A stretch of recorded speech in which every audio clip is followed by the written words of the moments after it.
Here's your baby development guide for week 33, brought to you by Birth Announcements for Baby. Physical development. How well is your baby sleeping? You should be finding that your baby's sleep patterns are getting more and more predictable at this point. By the 8th month, she'll probably be sleeping as much as 12 hours at night without needing to feed. After 1 or 2 hours of deep sleep, she'll enter a stage of lighter sleep and may partially wake up before returning to sleep again. During these lighter phases, which may happen 4 to 6 times a night, she may open her eyes and cry out for you.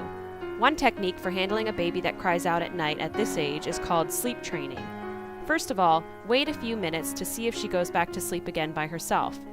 If not, go in and pat her gently to comfort her, but try not to turn on the light or take her out of her crib. Be calm and consistent, even if baby is anything but that. And don't reward her with games, songs, or feeding. After a little while, tell her that it's time to go back to sleep and leave the room. She may cry for a few minutes, but there's a good chance that she'll go right back to sleep quickly again.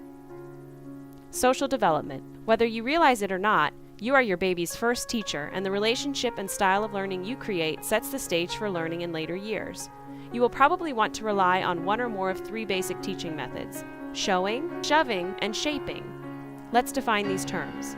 Showing involves demonstrating part of an action, such as taking the lid off of a box, and waiting for baby to complete it by putting an object in the box. In shoving, you will actually move the baby's hand to finish the action, while shaping means that you must break the task into several manageable parts, for instance, taking a block out of the pile and putting it near your baby if you want her to grab it. Unless you are quite sure that your baby knows how to do the task at hand, it's best to shape her activity rather than showing or shoving. It's best to wait for a break in her activity, then remove one or more facets of difficulty. For instance, bring the block closer so she can concentrate on picking it up. Then it's important to stand back and let her complete the task on her own. Intellectual development. If your 8-month-old could talk, you would probably often hear her say, "Nobody understands me."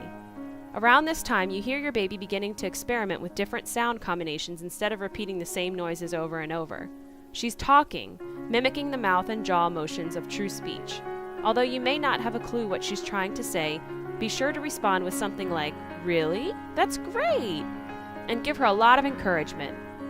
Remember also that her greatest desire and what motivates her the most is the desire to imitate you.